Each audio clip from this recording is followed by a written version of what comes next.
नाही म्हणत म्हणत आज घरामध्ये 5 पक्वान्नाचं जेवण बनलं गेलं. कसं तर पुढे सांगतेच मी. बाबांनी नातवंडांसाठी आंबे आणले होते आणि सांगितलं होतं, "माझ्या नातवंडांना पोटभर आंबारस बनवून खाऊ घाल." मग काय घेतला आंबारस बनवायला, छान आंबारस बनवून घेतला, फ्रिजमध्ये थंड होण्यासाठी ठेवून दिला. मोगऱ्याच्या झाडाला तर बघा किती छान फुलं आलेली आहेत. त्यानंतर नागलीचा वेल पण छान वाढलेला आहे आणि ह्यावेळेस जो काही मंगल कलश मी देवघरामध्ये ठेवला ना, त्याला ह्याच झाडाची नागलीची पानं मी लावलेली आहे आणि त्याचबरोबर जे काही जेड प्लांट आहे ना, तर त्याची पानं खूप गळतायत. का काय माहिती? जर तुमच्याकडे काही उपाय असेल तर नक्की मला कमेंट करून सांगा. गुलाबाला पण छान फुलं आलेली होती आणि आज गॅलरीमध्ये याच्यासाठी आली, की आपल्याला अळूच्या वड्या बनवायच्या आहे. आजच्या अळूच्या वड्या मात्र स्पेशल असणार आहे. कारण ही अळूची बाग मी लावलेली आहे. त्याचा आनंदच वेगळा. त्यामुळे मी जी काही मोठमोठी पानं होती ती कट करून घेतली आणि त्याच्या खाली छोटी-छोटी पानं सुद्धा आलेली होती.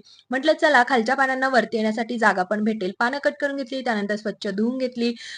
अळूच्या वड्या बनवून घेतल्या, त्या वाफवण्यासाठी ठेवल्या. दुसऱ्या बाजूला लगेच मी इथे पुऱ्या बनवायला घेतल्या, कारण आरूची फर्माईश होती, आंबेरस आणि पुरी खाऊयात म्हणून.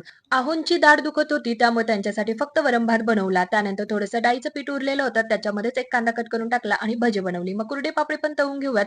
असं करत-करत असं 5 पक्वान्नाचं जेवण बनलं गेलं.